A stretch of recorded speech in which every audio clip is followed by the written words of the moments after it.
Seattle, Washington. Simply find other things to be addicted to. The big pharmaceutical companies try and get everybody on. 9. Ignition sequence start. 6, 5, 4, 3, 2. Hello, everybody, and welcome to another fine episode of The Other Side of the Tattoo. You can find us at TOSOTT.com, YouTube, SoundCloud, things like that. We're here tonight with a friend of mine that I've known for a long time, Damon Conklin. Say hello to everybody. Hello, everybody. The three people that are listening. And Damon's been somebody that I've known of for a long time in the business. Actually, when I was getting into the business, we'll touch on this in a little bit, he was one of the unknowingly one of my inspirations for being able to get back into the business after I had gotten sober and things like that. And I was trying to evaluate what my experience could be in the tattoo industry recently sober and recently out of all the chaos and the trouble that I had found myself in. So you didn't know that for many years until we were poolside that was a fact, but it was. So we'll touch into that a little bit. Damon lives in, shout out your city. Seattle, Washington. And he owns Super Genius Tattoo. That's right. Where can they find all of this, these sites for you? Instagram, Facebook, and .coms. Damon Conklin on Instagram. So your Super Genius _tattoo on Instagram, and .com is our website. Yeah, all the basics. The basics. So all niceties aside, and all of that. The way I originally, we'll just jump right in, man. Just jump right in. Let's do it. On the .com thing, like I know I just started one for this, but like I'm so detached from .coms. Like I still like, I didn't think I even needed one. I was like, you just run the whole podcast off of the YouTube and SoundCloud, right? And they're like, no, right. So .com. I'm like, all right. I haven't typed in www in a long time. So, but that's good to know that they're still relevant. So when I had gotten out of a bit of my chaos, I had gone through treatment facilities in Florida, same story, multiple years in my chaos and my addiction. And when I had gotten out, originally I just started a tile company with this old Italian dude, right? Because he was in the region with me, and he was just this old New Yorker who was really cool, and he knew his shit. And at the time in Florida, it was still before the bubble bursts and all that. So everybody was building everywhere. And I was just like, killing it with this guy. We did that for about a year as subcontractors doing tile.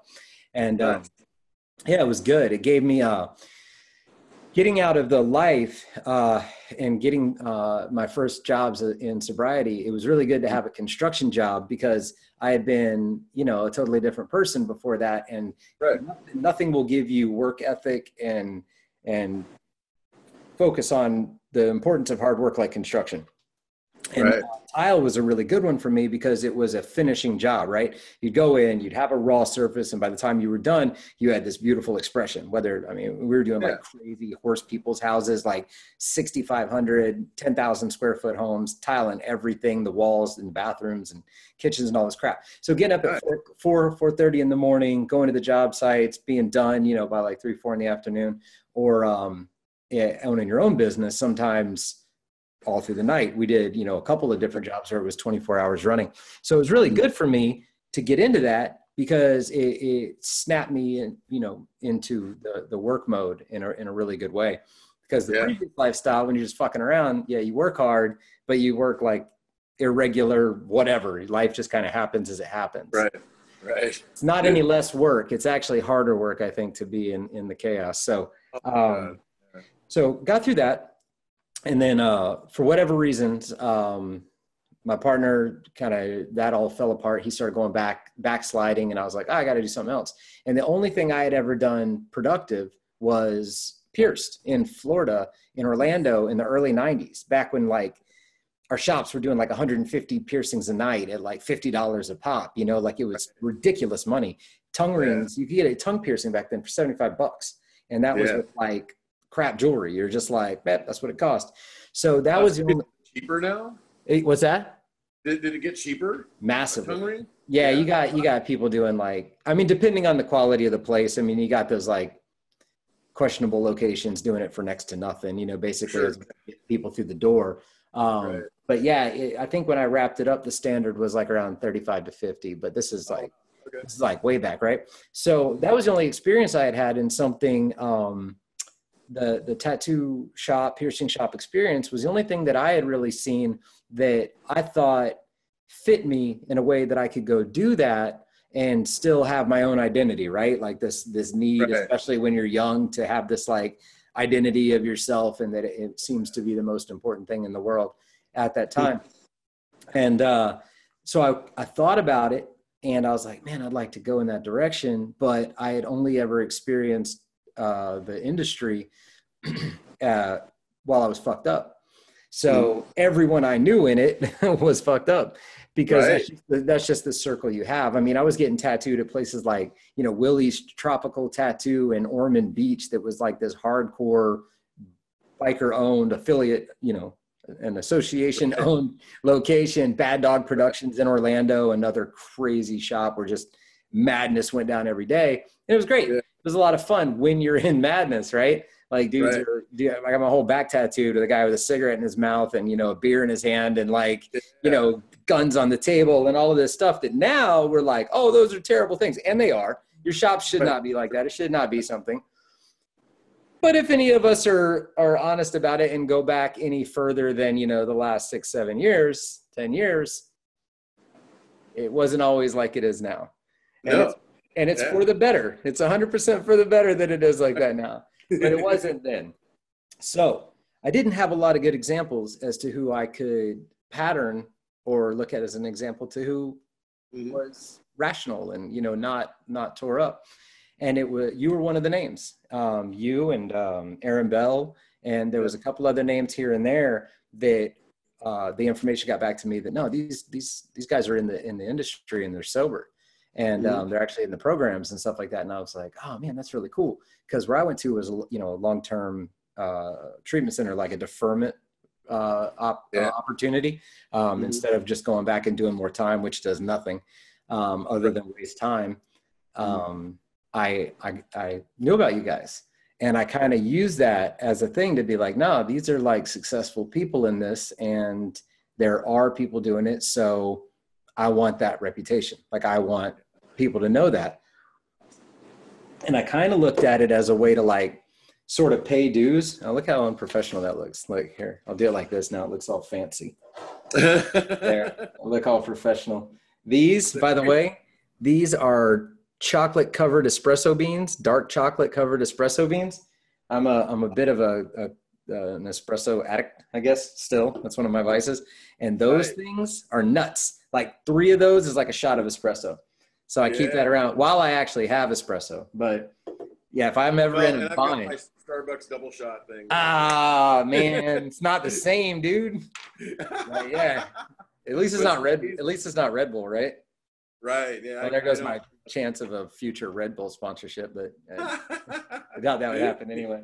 But so that was what I went with, and I kind of used that.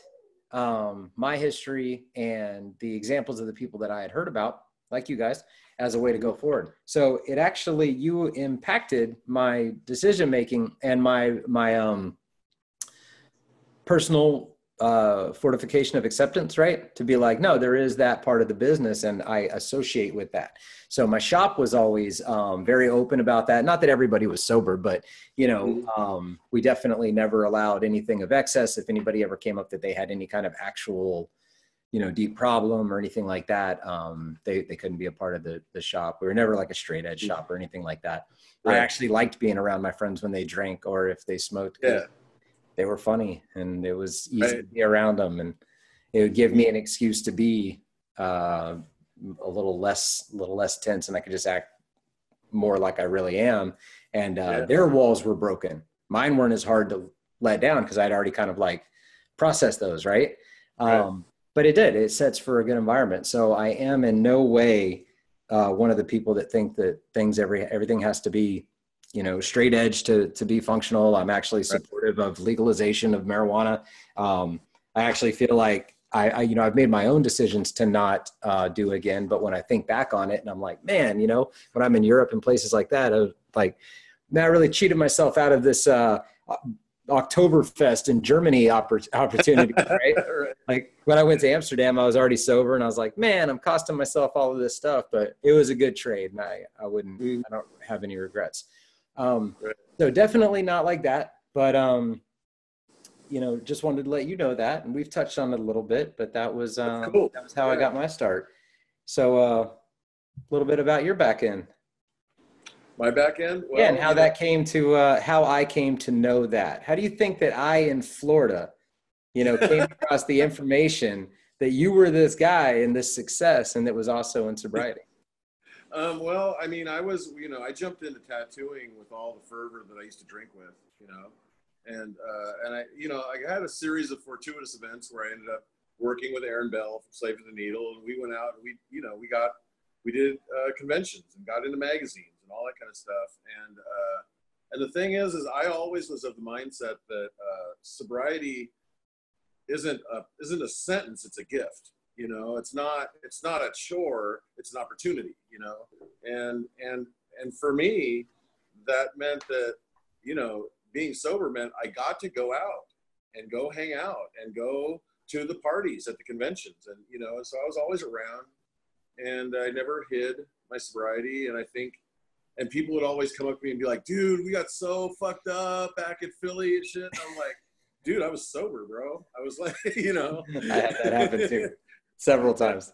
Yeah, that happens all the time because people, they're just drinking. I drank with you, man. I shared a beer with you. And I'm like, yeah, you didn't. You're but... like, you had one. Yeah. But so I don't know. I mean, it gets out there, I guess, I think, I think if you live life, with a lot of passion and hard work, I think what you're doing is going to get seen by people. And sometimes we don't like that, but that's the responsibility of living big, and, it's nice when you know that your actions affect people positively. It's a bummer when you find out that they affected people negatively. Sure. I've had that too, I think we all have. But yeah. How long were you sober? 20 years. What was, so when did you get sober? So I got sober in 1992, March 1st. And then I relapsed around March, April, around May of, I guess it would be 2012. Yeah. And I was out for almost 3 years, and I did a lot of drugs. I didn't run out of drugs for the whole time. I was on drugs 24 hours a day, all different kinds, but Percocet for the first half behind it all, and cocaine behind it all for the second half of the relapse. And I'm lucky to be alive. I barely survived. I guess I've got sneaking up on 3 years again now. And, that's what, nice, man. Congrats. Thank you. Absolutely. Yeah, that was an interesting turn for other people as well. It was around a time I ran into you at a pool party, and we were all at the table, and everybody's sitting there and hanging out, and the subject came up of one particular whatever was popular at that moment at the after party, after one of the shows, poolside, and the subject came up about doing something, and you just were like involved. And I was sitting across from you, and I just really met you, I hadn't had that many conversations with you. And I remember being there, and I was like having this talk, and I was like, oh man, this is so cool. I've kind of come this full circle, and now I'm like hanging out with this guy that I knew of his reputation, his name, and all of that. And then that just happened, and everybody basically did or whatever. And I was like, no, I'm good. And I was sitting there with my partner, and I didn't want to get up, you know what I mean? Cause I feel like I'm in control of that. So I just sat, and I looked over at her, and she looked back at me, And I didn't want to just like stand up and be like, I'm fucking out. You know what I mean? Like, Right. I'm here to blah, blah, blah, flip the table, get all mad, you know?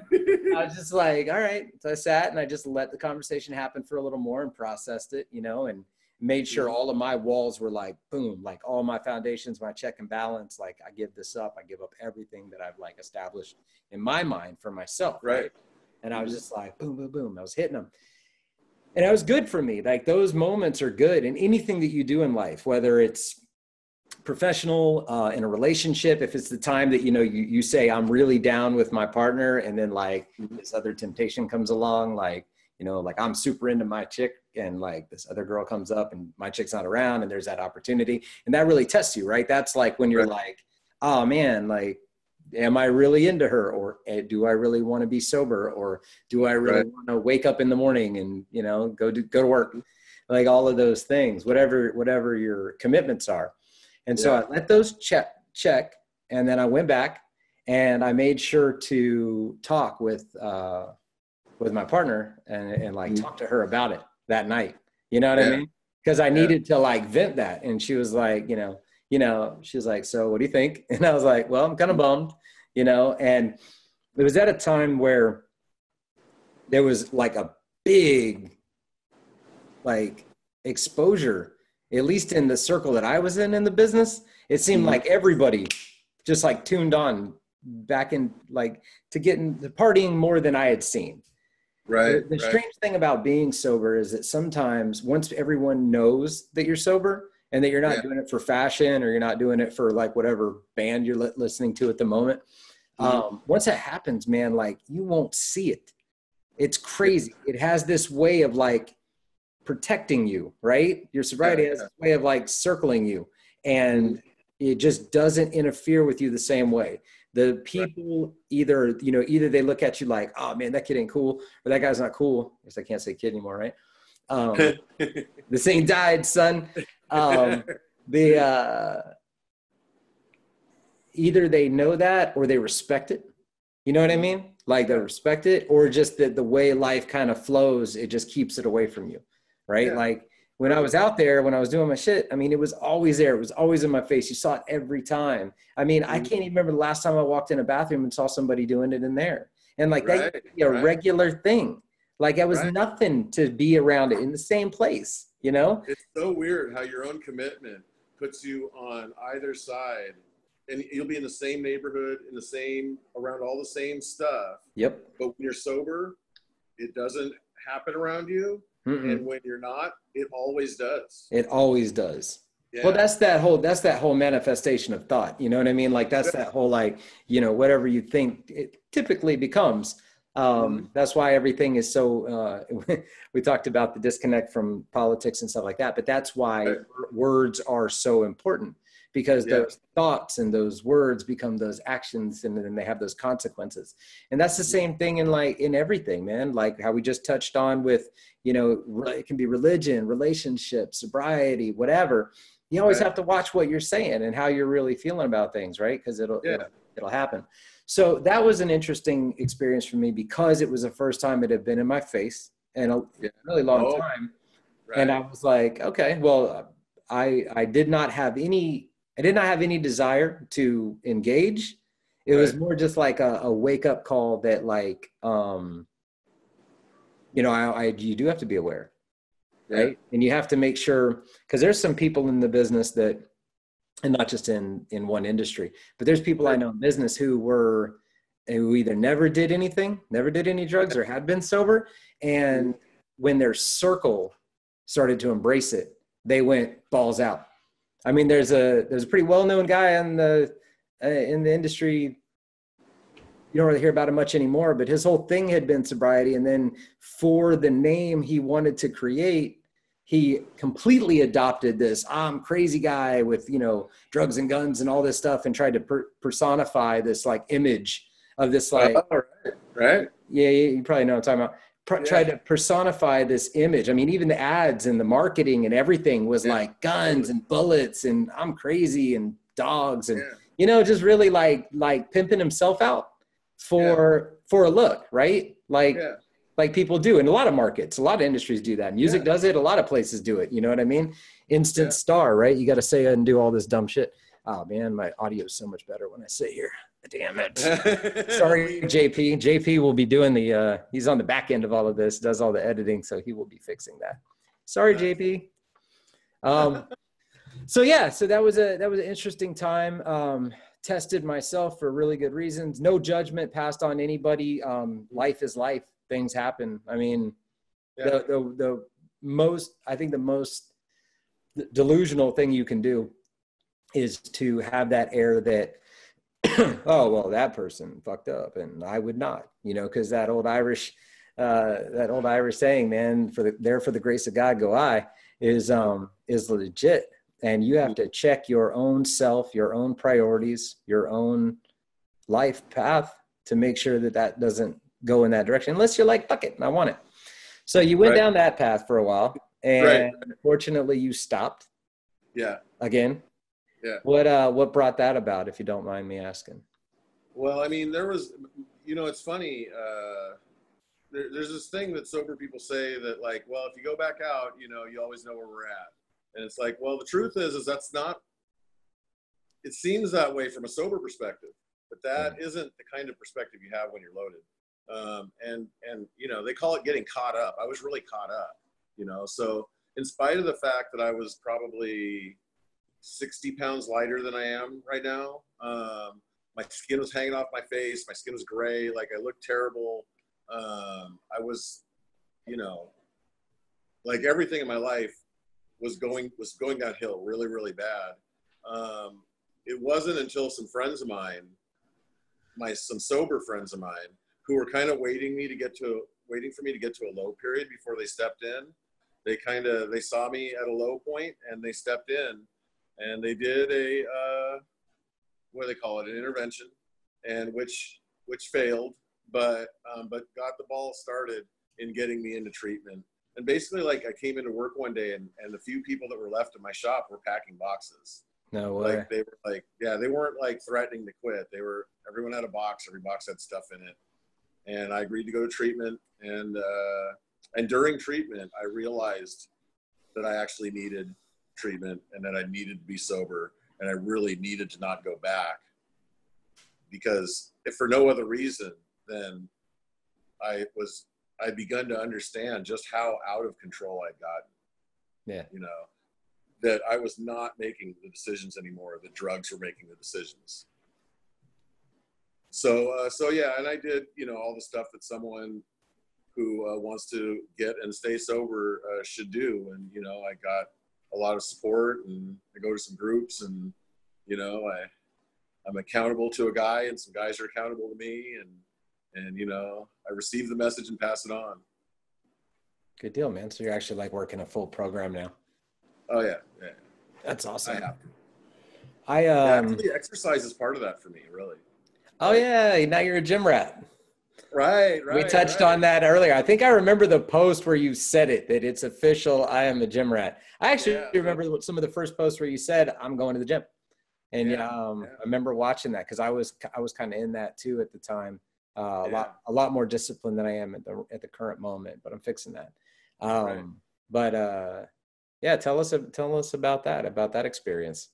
Well, I mean, the thing is when you're pumping lots of chemicals through your body, your brain stops putting out all the natural chemicals that cause you to feel happy and to feel satisfied and to feel like you're okay and all that kind of Throws stuff. your dopamines all off and your receptors and everything. And so depression is really common, and I had it really bad. And I noticed that when I went to the gym, it just fired up, like it was relief from the depression. Right. And so I kept going, and then the relief got longer, and I realized that what was happening was that I was kickstarting the chemical manufacturing plants in my brain, more or less. Right. And I didn't know if that was fact or fiction or whatever, but it was working well enough to keep going. Hey, you felt better regardless. Yeah. And now it's been a year and a half, and like, I'm just not plagued by that kind of emotion anymore. I mean, I feel sad sometimes, and and sometimes I'm happier than I probably should be, but it's a natural flow. Right. But that's how it's supposed to be. You're supposed to interpret those and process those. And the problem with drugs and alcohol or anything else, again, I'm not straight edge, do what you want. Right. I enjoy taking my girl out and she has a couple drinks or whatever. But when you live by that daily, especially the people that are like, I'm not an addict, but they drink every time they go out or they smoke every day.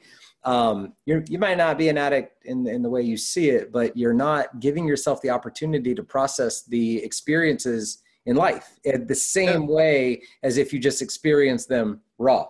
And I mean, I think some experiences enhance life. I will never regret that I did ecstasy in the 90s. Like, it was cool. Like, I'm really glad I did hallucinogens. That's the only psychedelics are really a bummer point for me because I'm really into like all of the mental exploration I really enjoy all of that. And fortunately, through like, meditation and things, I've had the same experiences that I had while tripping and stuff. Yeah. So I feel like I don't need one now because I can experience it in the other way. But that would be the only one. If I didn't have that way to like, get down in that capacity and explore, I'd probably be more bummed about that one. But, once you make that commitment, you make the commitment and then it's no big deal. Then you replace it with all these other things that are so much more valuable. And that's really the key thing. Like you say, with working out, there's a few things about working out that makes that happen. In my completely unprofessional opinion, I base this on absolutely nothing, but some of the things are, one, you're using your body and your body feels better because you're operating it. A car, you can't leave, especially an old car. You can't leave an old car sit for years and just sit in the driveway. It will die. Newer cars are a little more electronically based, but a true engine and gears and axles and shit like that, and the lubricated parts need to be moved. They need to have motion. They need to have a full range of motion.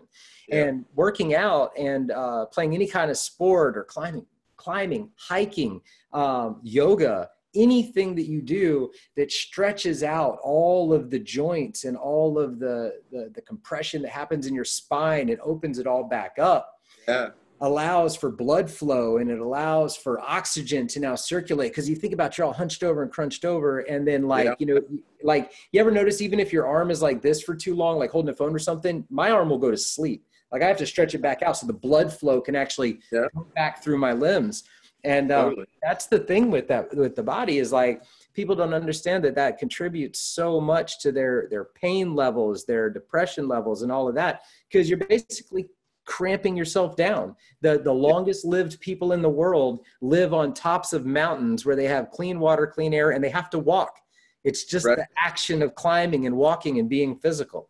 And it's funny when you think about even like the simplest body mechanics is, you get up from sitting down, and the very first thing you do after you've been sitting for a lengthy period of time is you arch your back and stretch like that. Because and all you're doing is you're doing the opposite motion from where your body's been sediment at. Absolutely. So that you can have the range of motion, range of blood flow. Your body naturally protects that as an instinctual mechanism. Yep.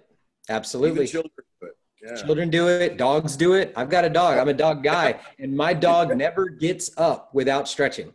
Nope. Every time. And he's a boxer, so he's got energy for days, but he's also one that enjoys his sleep. And I mean, I've watched that my whole life. They do not get up without stretching. And that's basic. And we do. We're dumb. We're just like, right. And we call the dog dumb. No, I never call dogs dumb. No, they've got it figured out, man. They live without they live without the compromise or the excuse. They just live. They're just like, oh, I need to do these things. I feel happy. I want to play. I'm hungry. I want to eat. They're very present. I'm going to do it. Oh yeah, they're absolutely in that moment. And every time they see you, they're excited about it. Unless you're a terrible person.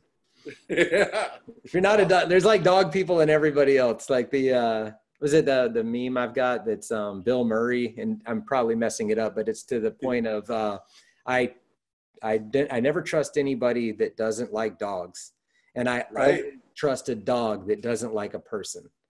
I'm like always cautious of that person. Like, why doesn't my dog like that person? But no, on the range of motion, man, it's that simple. Oh, water, you know, drinking water all day. Like, watch what an animal does. Like, they don't like wait all day. Exactly. Me too, buddy. Right there along with my espresso that's tightening me up. I got the water that lifts me up. Yeah. But yeah, those drinker. I have like 3 beverages. Yeah. I've got this like, you know, Gatorade-y. Whatever the fuck that is. It's like a piss jar, like that we don't have to I know, it looks pretty bad. It looks like it's not too long, I know. You got Gatorade, you got a Starbucks can, and you got water. Yep. So you got 1 out of 3 that you should be drinking. Right. I'm pretty much the same way. See, I got mine. Oh, look, I got a cup with me on it. Look at that. My girl's mom got me this. Oh, look, there's my dog. There's the homie. Yeah, my girl's mom did that for Christmas, man. I was like, oh, that's cool. Cute. Yeah, I like it. That's like, you know, you've gotten into a certain level of the relationship when like the family's getting mugs with your face on it and the dog, right? Yeah, I'm actually in the longest relationship I've ever been in, but I'll get back into that later. That's cool. So yeah, man, I mean, I love it. I love that you found that. You know, you'll hear a lot of people talk about when I was in recovery and to this day that people that have addictive personalities simply find other things to be addicted to.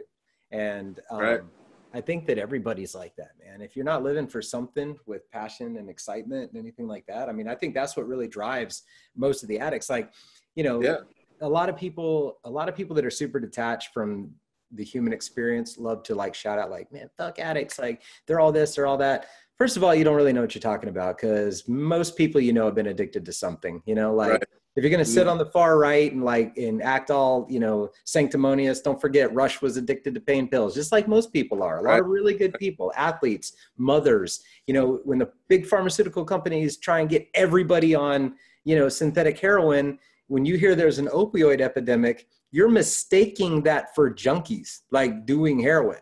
Most people die from fentanyl. Like most people die from pharmaceutical opioids, not heroin.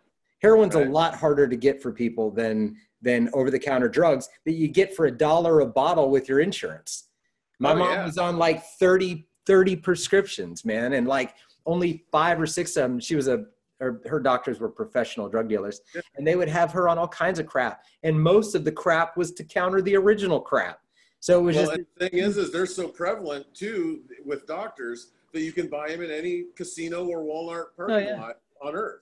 From some dude, you know, like, I mean, they're everywhere. Exactly. And I'll tell you, anybody who's taken them for 3 weeks in a row has gotten addicted. Oh, absolutely. That's what they do. And I mean, hell, just like, you know, with my final drug of choice ended up being heroin. I got sober in 99 and I went down my path and that's where I ended up at. And, you know, to be graphic, when you go to jail, crackheads and cokeheads sleep and eat food. Heroin addicts have shakes and diarrhea and vomit for like a week and then they're better. People that are on alcohol have to be monitored. I mean, not on alcohol. True alcoholics, though, like hardcore ones that go in there, have to be monitored because their blood pressure will fall and they will die. Alcohol DTs can kill. They will kill you. And then anybody that was on pharmaceuticals or methadone, it's like 40 days. 40 days to kick what the government substitutes for heroin. Like they get you on this shit and then you're on it. And then, I mean, 40 days, I've never kicked, like even when I was like whacked out back then, like I never took 40 days. If I had gotten in trouble, it'd be a week, you know, and it was a horrible week, but you'd be done. So people got to be real careful when they throw those things around about what's an alcoholic, what isn't, who is, who isn't, and passing that judgment. Because just because 50 years ago, grandpa wasn't called an alcoholic, doesn't mean he wasn't. Like that was the life. Like that was just like how everybody smoked in planes. There was a time when all, you know, like I think about that sometimes. I see the ashtrays still in the seats. And I'm a cigar smoker, so I can handle some smoke around me. But cigarettes are the worst, man. Like there's something about cigarette smoke. When they used to smoke at the grocery store. Yeah, I remember when they smoked in Pizza Hut. Stamp them out on the floor of Safeway. Yeah, absolutely. I remember sitting in Pizza Hut and playing the video. Remember the Pac-Man, the flat table Pac-Man and Donkey Kong, like combo game? You know what I'm talking about? It had ashtray on it. And I'm like a little kid, and there's those shitty tin ashtrays like sitting on the side of it, and cats are smoking. And then they implemented the non-smoking table that was like right beside all the smoking tables. There's your non-smoking section, you know? Yeah, you can sit here and you don't have to smoke. Yeah, you don't have to smoke. Like, can you imagine a plane with 200 people on it nervously smoking? Yes. When like turbulence, like when they really, the planes didn't have that little flip up they have at the end now, which stabilized them and shit, and they used to rock the whole time. Dude, that had to be fucking bad. Yeah. God, like just a big tube of smoke, man. That had to be horrible. I remember being on a Greyhound bus when I was 8 years old, and it's just filled with smoke. And the back half was the smoking section, but it's a bus. There's 40 people smoking in the back half of the bus, and the front is non-smoking. And they're blowing forward, you know? Like, right. I mean, you're like, in an enclosed metal tube of smoke. Like, and there's no back windows on buses. Like no. When you get out, you can smoke your shirt. It's a cigarette now. It's been soaked in cigarette. And it's worse, man. It's just worse. Now, cigar smoke in a house the next day, I mean, it's horrible. I made that mistake once in a house of mine. Like, you can't do that either. I don't know how they fucking did that. But it's funny, like marijuana, which I don't smoke, that smoke is okay. I don't know why. Like, if it's in it does dissipate, and it doesn't smell as bad to me. Like, I even think stale cigar smoke smells worse than marijuana. And like you said, it dissipates. So it's just gone. You know, it's funny. Like, I hate the smell of weed. And the second I started smoking it after 20 years, I liked it again. And the second I stopped, after 3 years, I hated it again. I don't know how that's so weird. Hey man, it's a good safety net for you, right? Just what happened. Like, I feel like it smells like a skunk to me. And when I was smoking it, I loved it. But now I don't. Well, it's like anything else. I mean, you know, people are like, oh, this alcohol, I'm going to turn my phone off first. I was ringing. People are like, this alcohol tastes great. No, it doesn't. Alcohol tastes like shit.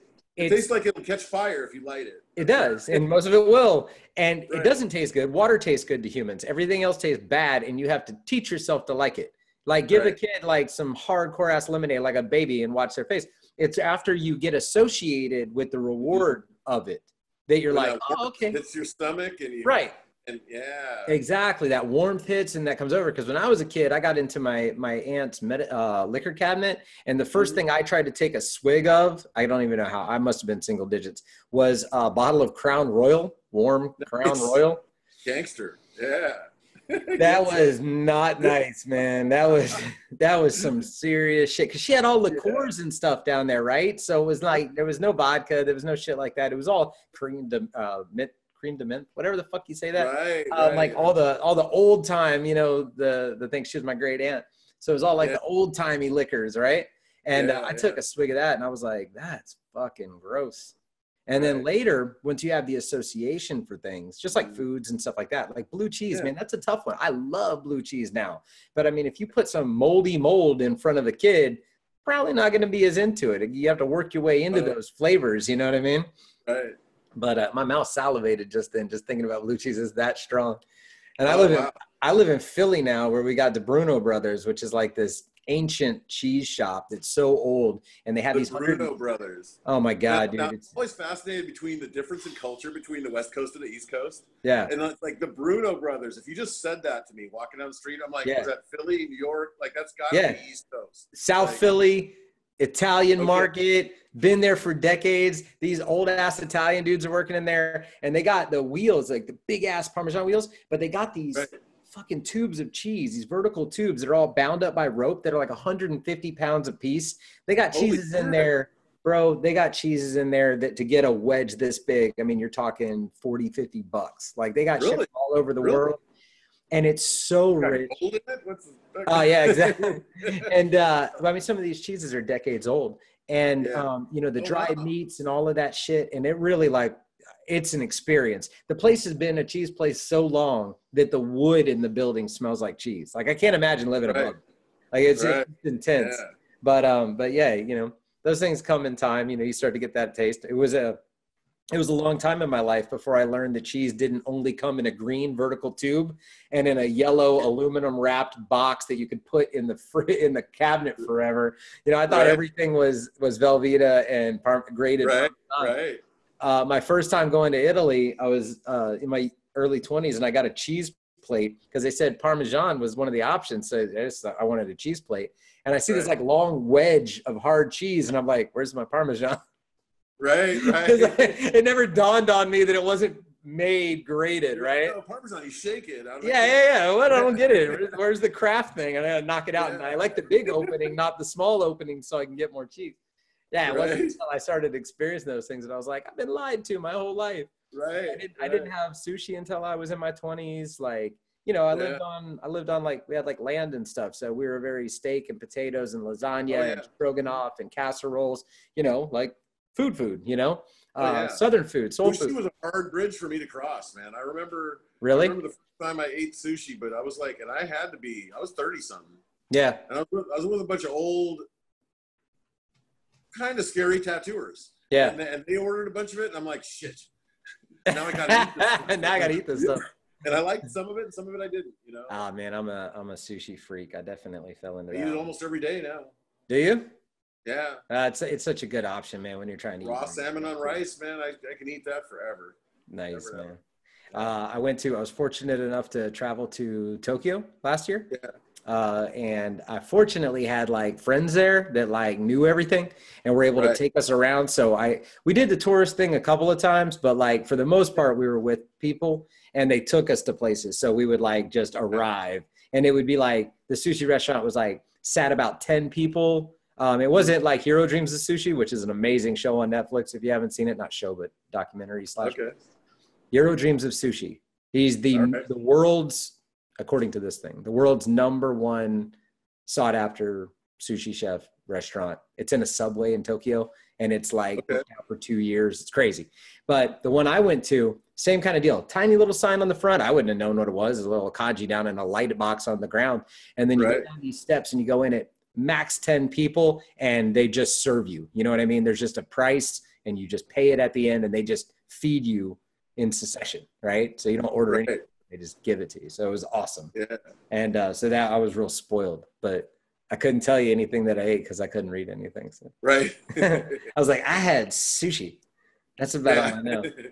So to touch back on your experience now and your activity in sobriety, I'm at one of those points, man. I went to like a therapeutic community, right? Phoenix House.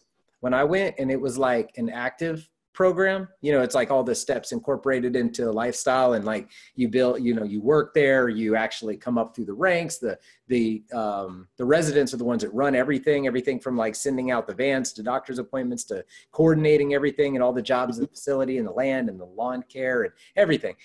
So I lived it kind of that way, where meetings were more like the family got together at night, like 150 people. And you did those every night. There was always a wrap up, and there was a morning meeting. So there was all of this stuff, and there was all these things. When I got out, I continued to hit up like some AA and some NA. And I really think that those things are good for people, like without question. I mean, I give a lot of props to people who get sober on the street, because I didn't. I got sent away over and over and over again, right? Like when I was out, I was like, they were like, get sober or go back to jail. And it would be like months or weeks. And I was like, I was back in jail. So it took for me being removed from society completely and put into another environment where I could learn and thrive, etc. So now I don't go very often. I go when I'm asked. I've been asked to chair meetings, speak at things. I've done some youth events where I went to like troubled youth centers and stuff like that. For sure. So I'm kind of hitting one of those points now that I'm doing like this podcast now, and I'm kind of like getting into a space where I still work. I still do a lot of different things in the industry, but my focus is a bit different now. And one of the things I really want to do, like I actually think, and I've talked about this on the other ones, the reason I started doing this podcast is I love to talk and I love to hear people and I love to engage. And I think there's so much white noise out there right now, and so much biased noise that's got like a super particular agenda, that I think these environments and this kind of like raw, open dialogue that's unscripted and is just like opinion and like experience, you know, actually representing experience, and not with like a format where like there's a light coming on and says, talk about Cascade, you know, and like how good it's just this kind of exposure. And at this like level right? Where you can just reach the world. And I mean, I may get, 30 people that ever watch this thing, but whatever, if anything is said to anybody, I'm not only getting my experiences out and the people that I've met, their experiences out there. These are like recorded. These are like permanently a part of the fabric now, right? Yeah. So it's just like at the shows. One thing, the best part about shows to me is the engagement, period. Yeah. I love the lobby. I love sitting at the lobby. Yeah. Like I love exploring the cities on my own or with like one or two people, but that engagement, that familiarity that you have with those people that you kind of see all the time, or whenever you go, you're going to see certain people. That moment where you get to see people really at their best most of the time, because I've been to like a lot of these people's shops on the other side of it, and they're actually assholes and like really like domineering pricks. But when you get in like a space of peers or the perception of peers, people tend to be a lot more modest and a lot more civil, and they don't have the pressure and stress of the baggage of the people they see every day.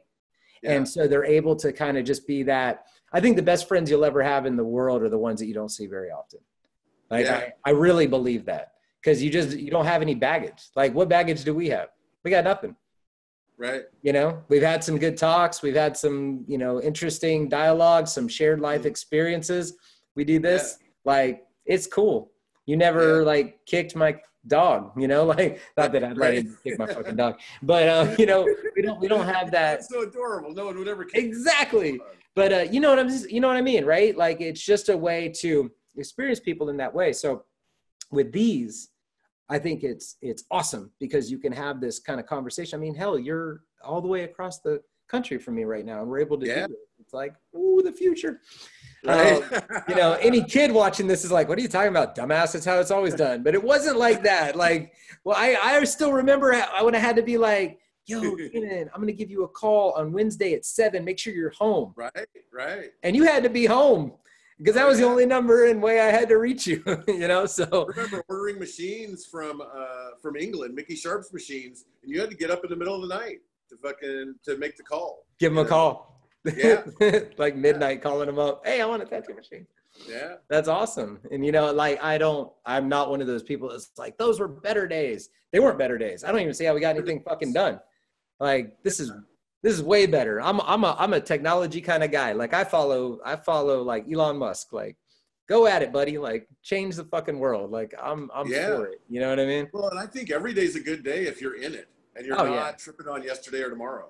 Absolutely.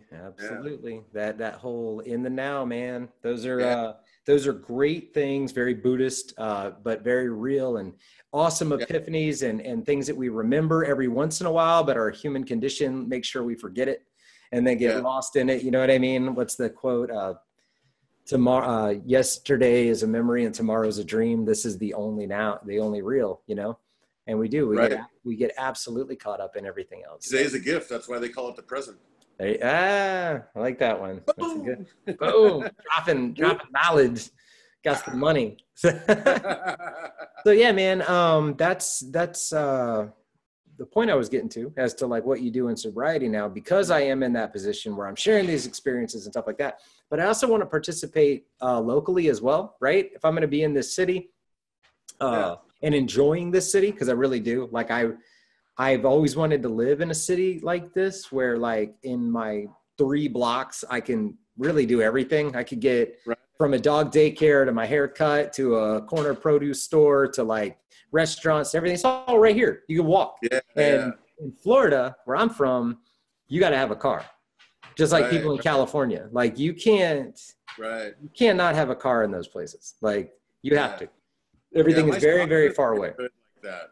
Where everything, my shop is in a neighborhood like where you're at now, where any kind of haircut, groceries, entertainment, within like 3 blocks. It's all right there, I love it. Car almost gets in the way if you live in that neighborhood.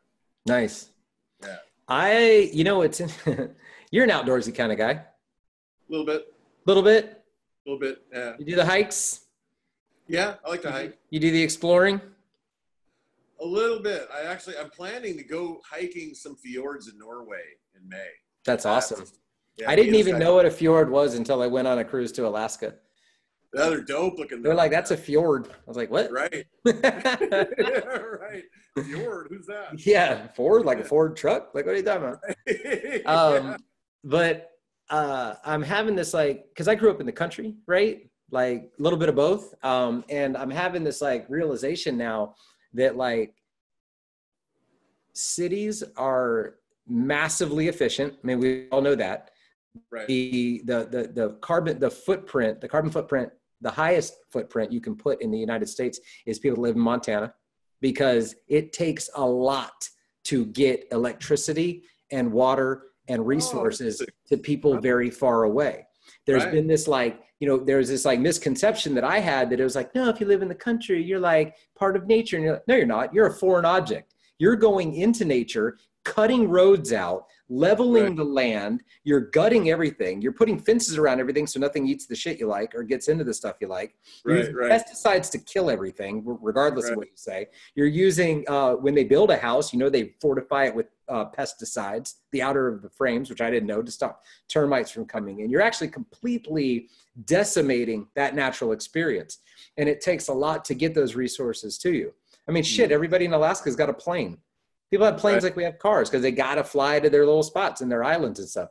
And I'm not meaning everybody in like Anchorage, but the people when we were touring around in the smaller areas and boats and everything else, which take massive resources, right? The fuel consumption on those are crazy. I thought about buying a boat once, and then I looked into what it would cost to own it and operate it. Yeah. Yeah, gas. My cousin / godfather just bought a 48-foot. It calls it it's a sailboat, 63-foot high. And it's calls it like a condo boat, where like the back bedroom is a full standing walk-in shower, like the nines, you know what I mean? Full bathroom, and then another bathroom, sleeps like 8 people. It's got out on the back, a lot of sailboats just drop straight to the water. This one actually has the steps that go down for swimming, so it has all of that. And we took it out and it was unbelievable. But yeah, he was going through the numbers with me on stuff. And he's like, oh yeah, anything goes wrong with this boat, it's $1,000. He's like, if somebody's got to come out and fix a piece of fiberglass, it's $1,000. If they got to fix part of the sail, $1,000. Like it's so much money to operate.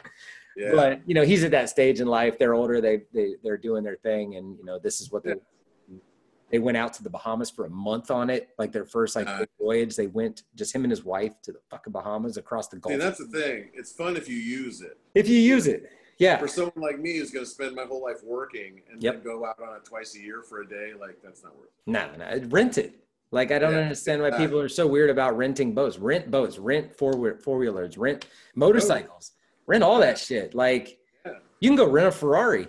Like, you do not have to deal with that shit. Let somebody else. Turn it in and it's done. Done. Just make sure you get the insurance. Yes. But yeah, no, I totally agree. And they Airbnb boats? Oh yeah, totally. And it's like boat B&B or I don't know, but they some of them Airbnb it on the water, so you're stationary, or then you can just rent a boat.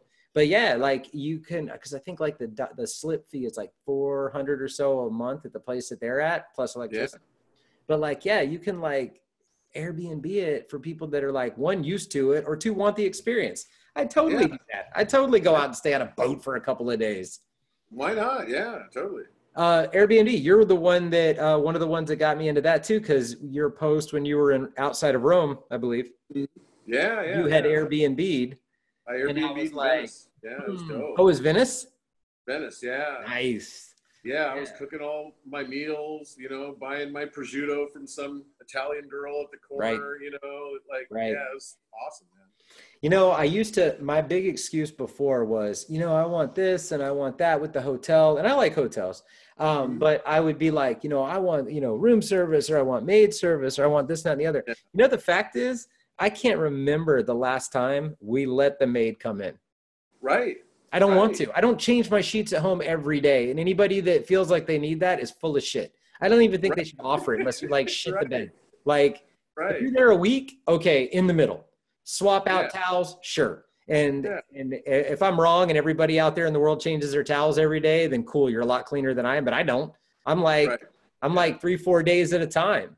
Yeah. And then I swap it out. So this whole like needing to be pampered with this everyday bullshit is just not real. And who the fuck orders room service? That shit's expensive and it tastes bad. Like I'd much rather. That's the thing is if it was the best restaurant in town delivering the food, I'd be in. Right. But it's not. It's never. No, yeah, it's absolutely horrible. Because who the fuck wants to cook you food at 2:30 in the morning? Nobody happy. You ever see waiting? For people That's who are what happens. want chicken wings, you know, that's what room service is for. For people that are way too high to leave the room. So right. Yeah. I keep trying to get to this point about sobriety, damn it, which is the participation. Because I want to start participating, right? There's an opioid epidemic nationally. And I want to get involved locally with heroin prevention or opioid prevention. And kind of just be there to like soundboard, right? Just like, fuck, I'm here, this is me. I got 19 years. Like I got some time in, I got some experience. Like ask me questions. And you know, a lot of times, man, when I got sober, it wasn't like one person said something to me. But when I decided to get sober, everything everybody said to me came back. Exactly. At least my perception of everything. A cop sat with me the last time I got arrested and just had this heart to heart with me. This dude like came in the back of the car with me and he just sat there with me. And he was like, look, man, let me tell you what I see. Let me tell you what I experience out here. Let me tell you about everything. Right. And this dude just broke down like this 45-minute, just like straight up man to man or man to child at the time conversation, just like laying it down. And it was nothing that I hadn't heard before. But it was when I was truly done and I wanted it to be done and I wasn't fixed. It still took forever. It still took 19 years and counting, you know what I mean? To like try and figure it out. But every drop that everybody had ever given me, every drop of knowledge was collecting. And when I needed to go to that source, it was there. And I was able to tap into it, like for real, like with my fucked up memory, with my doped out mind, I was able to remember these points, right? Because when you're in the dark, even the smallest point of light is profound. You know what I mean? Like every star is profound in a clear sky, you know? And so that was kind of my experience. And it was like, bam, it all came back. So every moment that you'll take with somebody and lay that little bit of knowledge or that inspiration or just like reflect with them adds up. And every time you say something like fuck addicts or they're weak or they're this or fucking let them die or anything like that, everything you say like that turns them exactly the opposite. And when your ass ends up the victim of some crimes and some bullshit and some tragedy in your own life with somebody you care about or somebody that you know, or God forbid yourself, remember that you participated in that energy. Right. Everything you put out becomes, you know, collective, like everything, every word, every impatience, every intolerance. That's why, like, I'm a real, like, I can be a very intense person. And I try and really channel that these days because I know that some of my rants that I had and still have from time to time contribute in a way that is not productive to myself or anybody else. So that's what I want to do now. Because I've done that and I've had people say, man, the things you've said have meant this to me. And like, there is nothing like somebody coming to you and saying, man, something you said to me one time meant this to me. There's nothing like it. And if you can contribute like that, and you can be selfish about it all you want, you can love to get that gratification. But if it's true, sincere, and it's real, it's fucking fine. There's nothing wrong with feeling good about yourself, and especially for doing something good. Well, and the nature of inspiration is so magical that when you find out that someone has received inspiration from you and you realize that you were the source of magic that you felt so many times, like it's really, I feel like you really feel like you're complete in the circle of life, you know, that you're consuming and you're putting back in, you're totally available at all points of the spectrum of life there. And that's, there's something about that is it's cool. It's really cool. And yeah, if you get self-fulfillment by providing inspiration, better that than something negative. Well, and be fulfilled by that than by putting people down. Absolutely. And that whole concept of you can't keep it unless you give it away. Those things are legit, man. Like those are true mantras, and you cannot, I mean, any craft, look at your art. If you don't draw, regularly or tattoo regularly, the fuck's your art going to do? You're not going to be the same artist. You're not going to be. You're practicing, you know? It's just like water. If it's stagnant, it stinks and it's no good to drink. And if it's we're talking about the movement, the body movements, the old cars, like all of it, right? Yeah. You've probably heard this one, but I just read it the other day, so I thought I'd tell you this one because of what you just said. The one about Picasso when he was sitting in a cafe in Spain doodling. Did you ever hear that one? I don't know. I don't think so. He's sitting there doodling on a napkin. He's just like, he's Picasso. So he's an old man at this time and he's fucking just doodling, right? But he's Picasso. So people are paying attention that he's sitting in this cafe in Spain, right? And he goes to crumple up the paper and throw it away. And this lady goes, excuse me, may I have that? And he says, yes, for $20,000. And she goes, but it only took you a few minutes. And he said, no, ma'am, this took me 60 years. Yeah.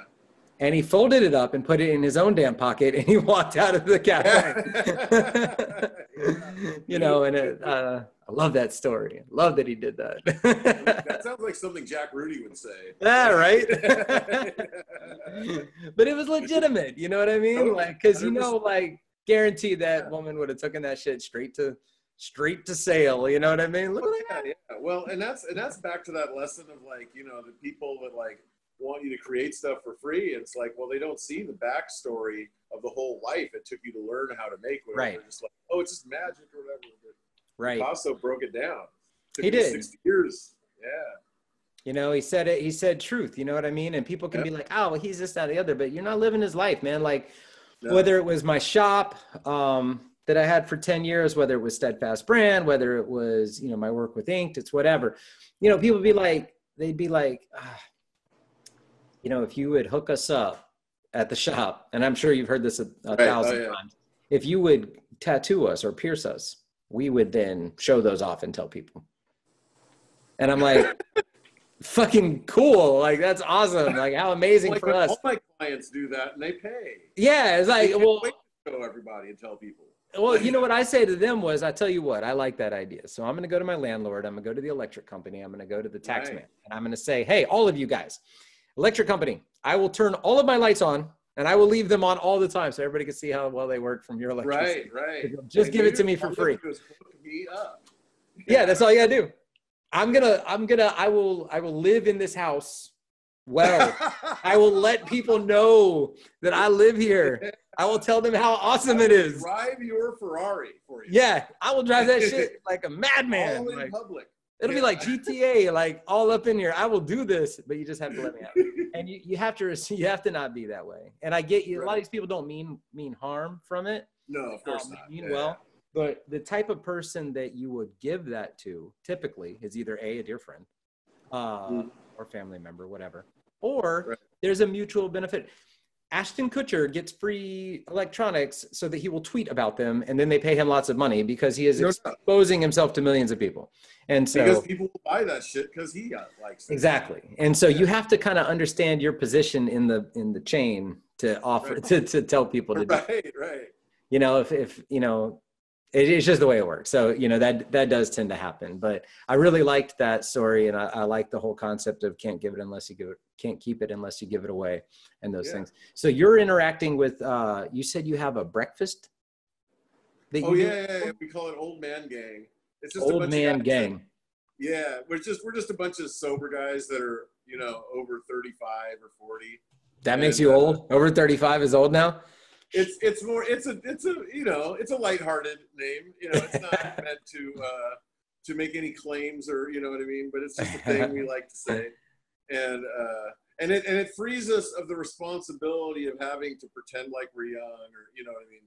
But you know, all coolness is stripped out. We're just sober. And we're gonna sober out and eat some breakfast and just talk about stuff, and there'll be recovery talk. I'm sure there'll be sports talk. You know, it's just broing down with some dudes on some positive stuff, you know. I like it. And you do this how often? Every like 2 or 3 months. It's kind of a new thing, so it might become a monthly thing. Monthly sounds good. Where we do it like at a different person's place every that would month. Be cool. You know, that's cool. Kind of, I think, what we're building towards. I think that's one of the things that I like the idea of, and I'm looking to participate more in, is like one of the awesome gifts about getting older. You were talking about like giving yourself that like pass of like needing to be cool and whatever. Right. Is that you kind of like coolness comes from experience or the perception of experience, right? Coolness just kind of happens. And when you chase that shit or you chase that style or you chase that energy, you never really find it. You're either like, to be more crude, you're either going to hook up or you're not going to hook up. You know what I mean? You can't force a situation. Right. And it's awesome when you stop focusing on the perceived external and you just are, and you just don't worry about that crap anymore. Like I'm in my boxers right now. Like I don't care. I do this in boxers because it gets hot. Like I got these extra lights on and crap. And I'm like, whatever, man. I got my Russ Abbott t-shirt on. Shout out to Russ. And which we recorded one too, man. It's going to be awesome. One of my ones, like I've only a few, but it was like kind of, I don't know. Feel like we're more in the groove now. Like I just stopped trying, kind of like what we're talking about with age and experience. Like you kind of let things happen a little more and you look for more substantial experiences, right? Like without so much weight, like not trying to make sure I am at each event that I should be at because I'm supposed to be there and blah, blah, blah. Because that shit's effort. That shit's work. And it's very seldom rewarding. Like I'm going to an art opening tonight, not because it makes me cool. It's because cool people are putting it on. And I don't really care I don't care how I look there. I don't care if people know that I'm at it, even though I'm saying it right now on this podcast, right? Right. It's going to be at blah, blah, blah. Arch enemy here in Old City in Philadelphia. So it's going to be a cool one. But I got a dumb question. Yeah. Would it be possible to take like a 2-minute break so I can go take a whiz? Yeah. Ready? Pause. Cool. I'll be right back.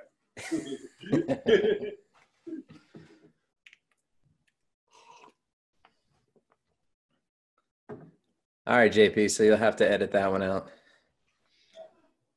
Espresso beans, espresso coffee, espresso covered in, or coffee beans, espresso beans covered in dark chocolate.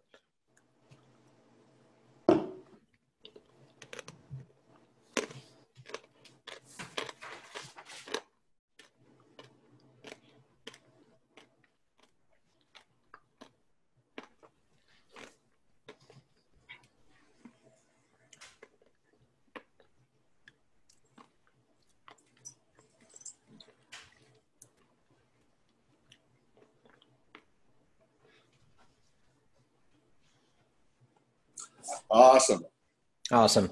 All right. So we're gonna come back. No, it's fine, dude. Drowning over here. Yeah, you got to use that cup. So all right, we're gonna come back in. Hey, JP, ready? We're gonna come back in 3, 2, 1. So back from that restroom break. Yeah. So I really want to touch on these from time to time. I'd love to hit you back up. I'd love to tell you about what I get involved in locally. I'd like to sound off on this from time to time because one of the things that I find, I just ate an espresso bean, so I probably got a bunch of coffee grinds in my teeth right now. I'm telling you, these things work, man. But like one of the things that I think is really important is not to just assume that because you've got things figured out at a certain time that you don't need to be that voice anymore, because you do have a responsibility, because just like you didn't know that you were impacting my decisions in life, just because you were making positive strides and because you were standing for something. That's what's really important. If you choose to stand for something, you then become a model of what that thing is that you're standing for. And you can inadvertently help it or destroy it. I have my own views on religion. We're not going to get into all of that this time. I'd love to. I love talking about those subjects. But you know, the people that have been helped by religions are overshadowed by the ones that have destroyed it, by the hypocrisies, by the rapes, by the molestations, by the financial corruptions. These Joel Osteen fucks that have mega palaces and houses with drawbridges and shit. Bad behavior just screams. It's hard. Oh my God, so loud, so loud. Almost as loud as silence towards those bad behaviors. But we're trying to be all deep there. But like little Boondock Saints, man. That line in Oh, there, yes. the indifference of good men, Right. which is something we're facing. We face all the time. We all do it. We accept, we get comfortable in our own experience and forget that it is our responsibility to project that experience in a positive way if we're trying to be positive. If you're just going to be a flat out piece of shit, life is easy. Man, me and Joey, Joey D from Infinite Irons? Yeah. Joey DeZormo, good friend of mine. Yeah. And we used to talk about that, man, when we'd come up with business ideas. Like I actually came up with Steadfast Brand in his living room with Amy, just like talking about, hey, this is what I'm going to come up with, me and Aurora. And they knew me before all of that with just the shop and stuff. But me and Joey used to talk about how much easier life must be if you're just a piece of shit and you don't care. And you're just like a sociopath and you're just like, that's a neat idea. I'm going to steal it. And, oh, what you did is cool. You've done a lot of effort. I'm going to take that effort and I'm going to apply it to myself and just fuck you. You know what I mean? With no loyalty, no love, no respect, and not using those words as marketing tools. Right. I've always but then that person also doesn't feel that love and that respect bouncing back to them. Right. They don't walk into a room and see people light up, right? Because they're there and they like him, so, I mean, I feel like every bad behavior punishes itself. Oh, absolutely. Whether the person knows it or not. And I think being in the dark about how bad your life is worse. Yes, I agree.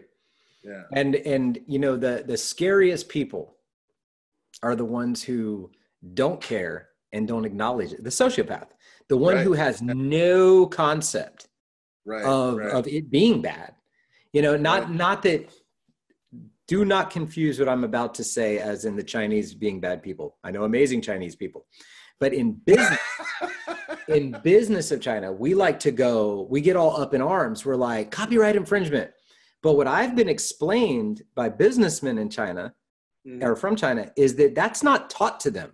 So they don't grow up culturally thinking there's anything wrong with seeing a good idea and doing it.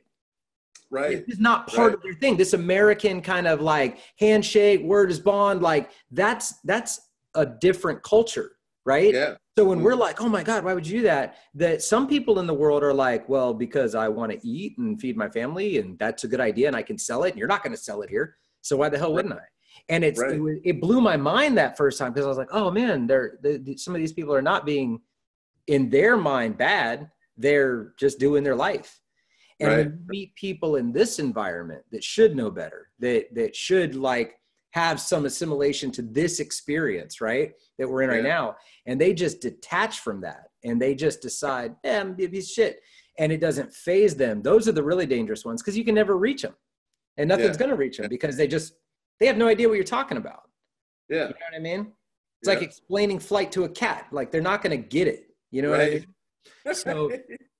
So, yeah, that was an interesting feedback I got from somebody one time about really putting my own views of like infringement because with my companies that I've had, like there has been that happen before, and so like I was expressing it, and but he and I were just joking that it like because he's got a shit ton of integrity, he's like super stand-up guy.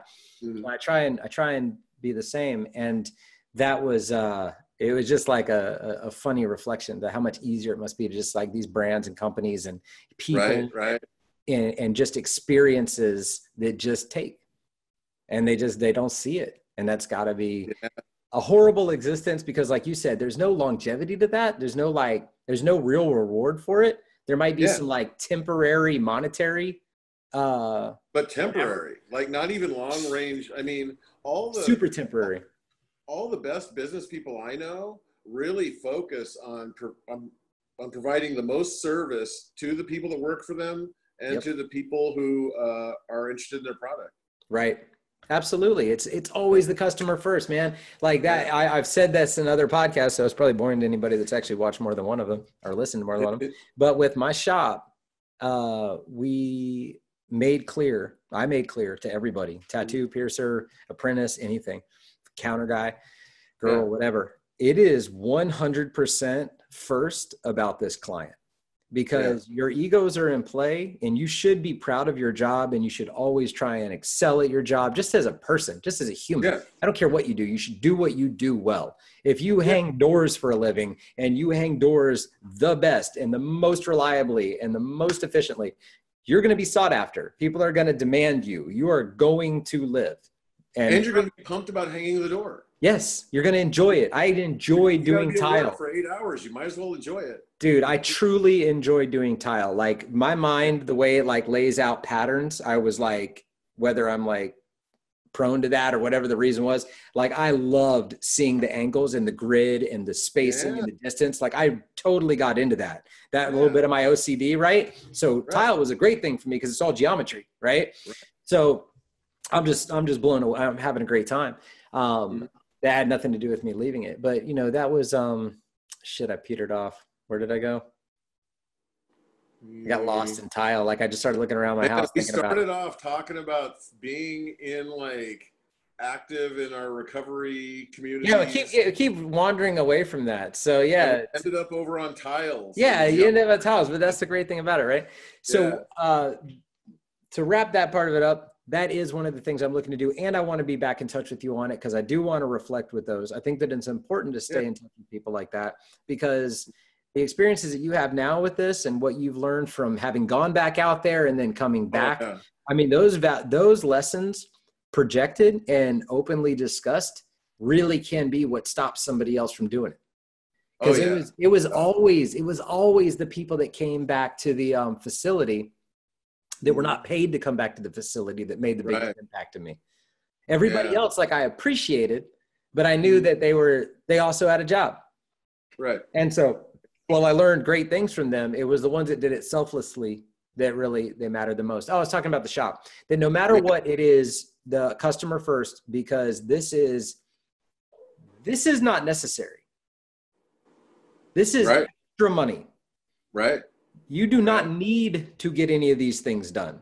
You choose to get these things done. So as long as you always remember to treat every customer, I'm not talking about the ones that are complete assholes. We all know that there's exceptions to the rule. But 99% of the time, and 100% of the time, you still treat the bad ones great until you find out, whatever. And then at least it's not your fault. But if you treat every one of those people with gratitude and appreciation that they are coming into your facility, because God knows it ain't like it was, man. Like no, there's a million places to go nowadays.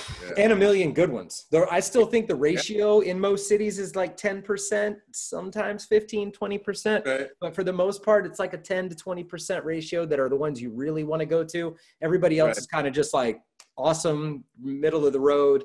You're going to get what you want. If you're not like some crazy connoisseur, you're going to find something good. And then there's that group at the bottom that should just not exist. And they only exist so that other people can have a measure against how good they are is my view. But you know, if you do that and you live your life like that in anything that you do, to be grateful for the opportunity to provide any kind of service for somebody else that is not mandatory. You know what I mean? Unless you're like a fucking heart surgeon saving people's lives, and you can pretty much, you know, you're pretty badass and you can pretty much own that shit. But everybody else is doing something that is by choice and not necessity. If you maintain that personality, you'll not only have a better relationship with your client, your community, you'll reflect the industry in a better way, or whatever profession you're in a better way. And that it's residual, it compounds, it just grows like that. But you'll also have that self-satisfaction that you were a positive experience in the moment of somebody's existence. You participated in that. And that person, that whole, like that smile thing, where if you smile at somebody, it goes and goes and goes. Same thing with this business. When you don't look people in the eye, when you don't treat them with respect, when you don't engage with people in life, like it just cheapens everything. It lessens it for everybody. It makes the whole thing, it dilutes the whole thing. Gratitude is massive. And something that I struggle to remember at a high level. You know what I mean? Because we're so good at eating right, working out, having great conversations, loving, being kind, and we're even better at forgetting to do all of those things. Totally. At least I am. Yeah. So, well, man, I appreciate it. I appreciate you getting on here with me. I've always wanted What's that? I said, thank you, Chris. Absolutely, man. I've always wanted to sit down and chop it up with you like this. And I think it was good that we were able to do it in this way. And you don't have to try to figure out what show we're going to be at and try and do it like that. Yeah. Yeah. Do you have any shows coming up? You know, I don't know what I'm doing this year. I know that I'm going to Paradise in, I think it's in September or October up in Massachusetts. Right. And I'm going to teach a little like drawing seminar there and stuff like that. And I want to spend another week or so while I'm out there, like messing around. So how far of a drive is Philly from there? I don't know, but I can figure it out. It's not that far. It can't be. I mean, like 10 hours, 5 hours. I can look it up. We all have computers. Because the East Coast, everything's so close to each other. On the West Northeast, Coast, yeah, it's Seattle, good. Portland, San Francisco, and LA. And that's 1,000. Yeah, it's so far away from everything. You know what I mean? The Northwest to the South is Southwest is like a different planet. It is so. Oh yeah. I mean, it's a desert to a rainforest. It's insanely different. It's totally control. Yeah. So let's do MapQuest. I better get something from MapQuest for that. Right. With my 30 people. Get directions. We're gonna start in Philly. To where is it? Massachusetts. Just I know Mass. that's a big. Let's say. I can't think of the name of the.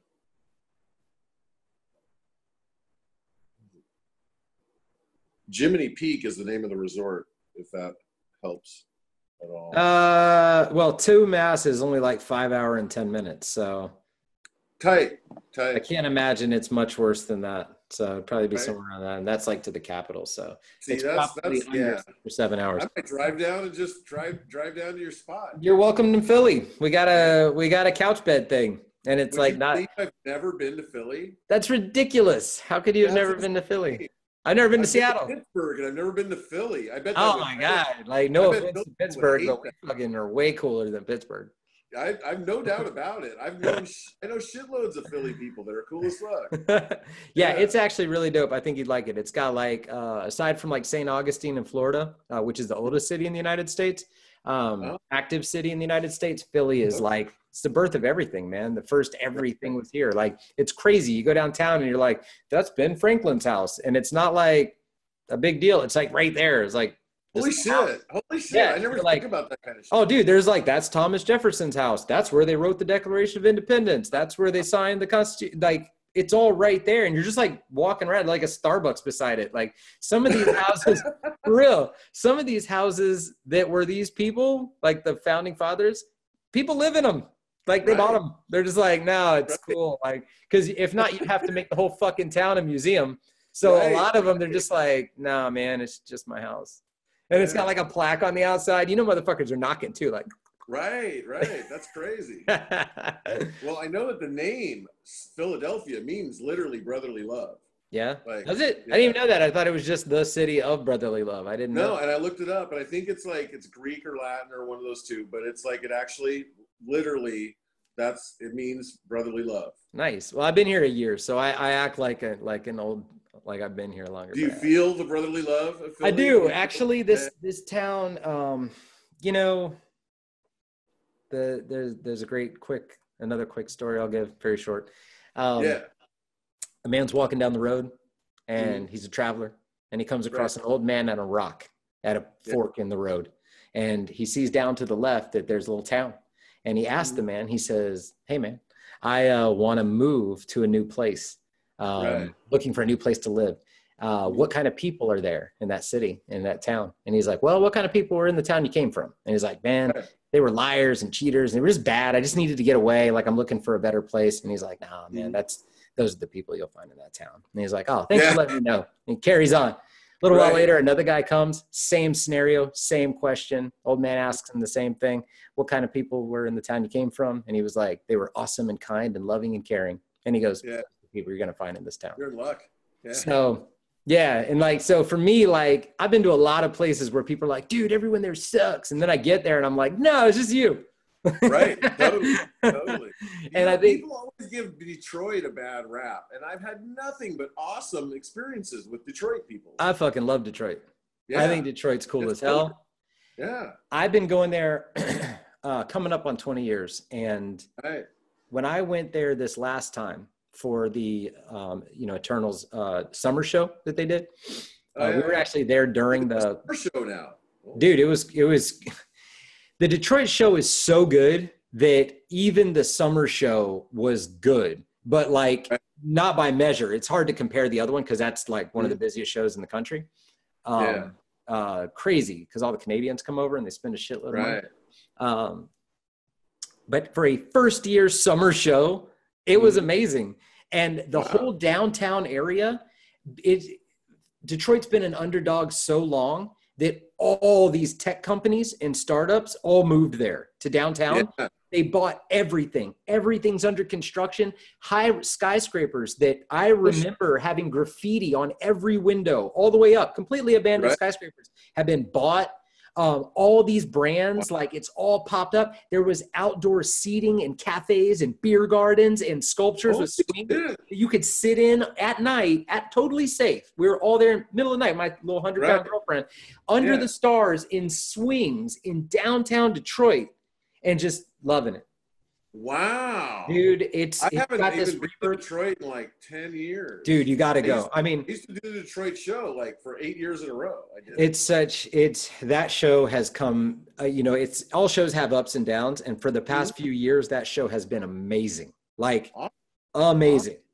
Yeah. And I'm telling you, man, like there are still parts of Detroit that are fucked up. I mean, that was a massive, massive city and it shrunk tremendously. So you have whole areas of it that are they probably should just be completely leveled. Like there's nobody in them. It's just a few buildings here and there, but they've been tearing down buildings like crazy. Tons of upstarts and young entrepreneur companies and like really ambitious, like, a lot of foodie type people have been going there and stuff. So man, I could not, I was astounded. We went there during the eclipse and we were just walking around. And I mean, I could not believe how cool it was down there and how nice it was. But the other areas that are rough, like I said, Detroit's just got that really cool attitude towards it that, I'm in Detroit and these people are from Detroit and we're weathering like this really fucked up storm that's been going on for a long time. That is a lot in part to, the corruption of the government there, I mean, the guys like one after the other has just gone to jail for like, stealing money from the public coffer and everything else, Right. So it's not just their fault. You know what I mean? It's industry changes. There's a lot of factors to it that I'm sure I'm not the one to tell you them all. I'm not. And whenever you find a place that's really super fucked up, it's probably because of some corruption. Oh yeah. Like I remember sitting in a tattoo shop in Mexico talking to a guy that I met just because he's a tattooer and I'm a tattooer. Yep. And he told me why Mexico had such a fucked up economy, and it was because one of the presidents stole the nation's money. Yeah. And they've always had that. I mean, their president, they've had a hard run of it. That's brutal. No wonder shit's hard, man. Right.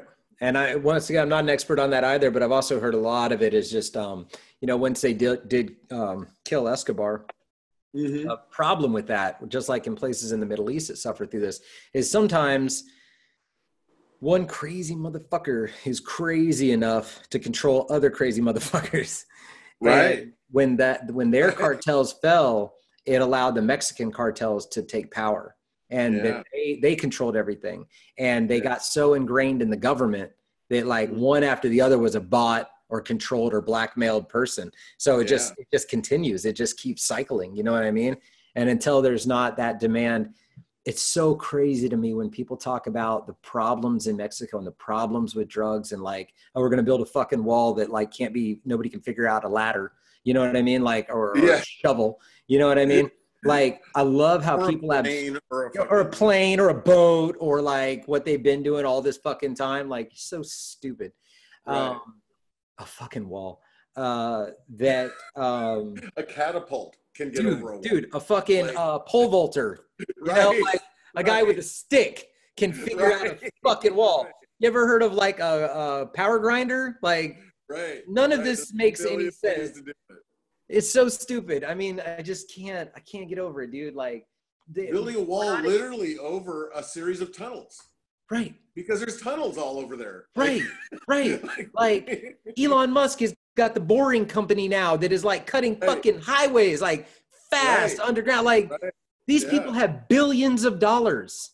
Like these are not like, you know, to say to this like perception that a Mexican drug runner is some fucking like low tech, you know, stereotype is just asinine. Like these are people with millions and billions of dollars in resource. They've got their own private Air Force, Navy. Right. You know, like, right. And it has nothing to do with Mexicans. It has to do everything with American consumption of narcotics. Exactly. Like, I don't fucking get this. You're going to spend billions of dollars stopping or trying poorly to stop a demand. The fulfillment of a demand. We got fucking Amazon. The shit shows up the same day. You probably just sell it through that. They can't catch them all. I mean, that happens. UPS delivers cocaine. Like, it happens. You know what I mean? And so it's like, you know, to fucking not understand that the money applied to prevention, rehabilitation, cut off the fucking demand for the product is the only way to stop people from getting it in. Because if you stop it from coming in through Mexico, why wouldn't you come in through the entire Pacific coastline or the entire Atlantic coastline or through the Keys like they do every day and through the fucking Everglades? Because the Everglades has thousands of river outlets, little fingers that go out there, and motherfuckers just run them some bitches up there. You gotta There's millions of ways to do it. There's dude, always it's Canada. Airplane. Like, it just blows my mind. The stupidity of it is astounding. The lack of comprehension of its stupidity is dangerous. Right. The puppet master saying, this is how we're going to make it great, is one thing. You expect a puppet master to act like a puppet master, but the subjects, the loyalists, the blind sheep going, yeah, he's going to make everything better by this fucking fence, kills me. All that fence building shit is all it's building is fear. And fear is very easy to manipulate. Yeah. When a person is afraid, you can tell them any lie and they'll believe it. And that's why I stay out of a lot of the media, because I've chosen to remain unafraid and more difficult to manipulate. You know?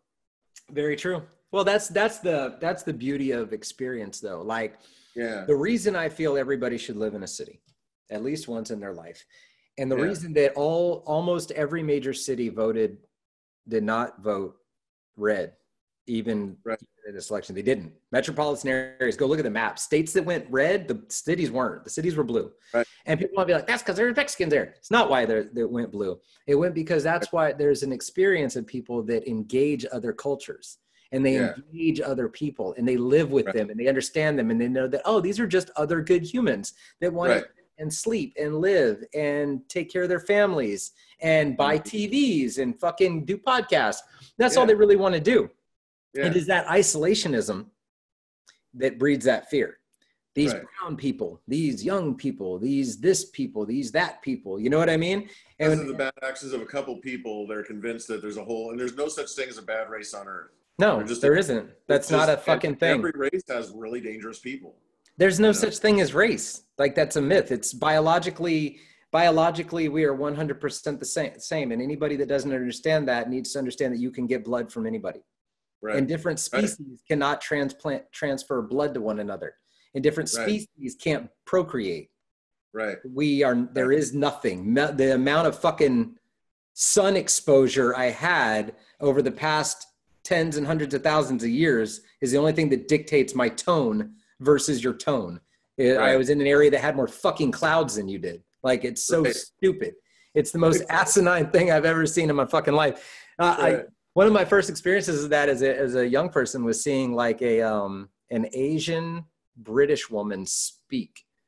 Yeah. And I was like, wow, that's amazing. You know what I mean? Or a dark black man speaking French. And I was like, wow, like, that's incredible. Because until you see that and you experience it, that, like, it shuts down all that bullshit. It shuts down all that bullshit. Totally. we are dangerous. Like individuals can be dangerous, and we are still nothing like what the media portrays. We are in the safest, most educated, long-lived experience in human history. There is less poverty worldwide. And these are not questions. These are facts. Like you just, totally. You can't argue with any of it. People did not live to be 100 years old. People did not have food. People starved to death in the United States in the fucking 40s, 30s, and 20s. These things took place. So we live in a great place. We live in a great time. And with any amazing even time, war by comparison is a cakewalk compared it's a joke. 60 years ago. It's a joke. Yeah. Oh, absolutely. You're 100% right. And a lot of that, this is a crazy one. The ratio of people that died in war per capita prior to the Hiroshima and Nagasaki, the bombs, dropped into a minimal fraction of what it was every year prior. Because once the threat of nuclear was there, it changed everything. Countries stopped doing what they did. There's no fucking mass invasions. Anytime anybody questioningly crosses a border, it's world news and everybody's up in arms. But you just don't have like ships arriving on shores anymore and motherfuckers running out with candles in their hair, you know, and tripping on mushrooms, hacking people up with fucking swords, like taking your land, you know? Or all that Saving Private Ryan where they're just fucking mowing down thousands of people with 50 cal cliff, like that shit's over. And I mean there are places where, you know, we know about the Congo, we know about areas in the Middle East. There are areas always room for improvement, fucking always, horrible, you know. But at the world scale, that shit ain't happening. Britain isn't like sticking flags in new lands all the time like when they did everywhere in the world, you know, at one point. So, you know, it was a horrible event that took place and is now from such a horrible event. So much of the world was like, dude, that even crossed a line. That, you know, we live in a different way, which is why this bullshit rhetoric today is so appalling to so many people. Cause it's like, no, you don't talk about it like that. You don't trivialize things that are so impactful to a nation like Japan, like what happened with them. Like you don't trivialize that and throw those words around, you know? So, but no, I am also the absurd optimist, man. And while I am aware of the things that go on around, I am also completely aware that all of this fear is manufactured. Like the shit will happen. Stuff will happen. Bad things will take place from time to time. Some people are going to kill people. Some people have always killed people. And some people are always going to be terrible. And that's just the way it is. But the fact that it is appalling shows the growth of people. The fact that it is not socially acceptable for you and I to get in an argument and then go into a street and take 10 paces and turn and fire weapons at one another. And somebody come up and go, why'd you shoot that man? And I could go, because he called me a cheat. And they're, oh, that's okay then. Like, fair enough. That's a justified killing. The fact that the bad things happen are appalling. That's the growth. They used to not be appalling. And if you don't know history and if you don't know, you know, where we come from and how far we progressed, then yeah, it seems terrible, but it's not. Things are good. Life is good. Even though I'm more inundated with the bullshit than you are, I still walk away every day going, we live in a great time and a great place. See, that's good. Gotta stay positive.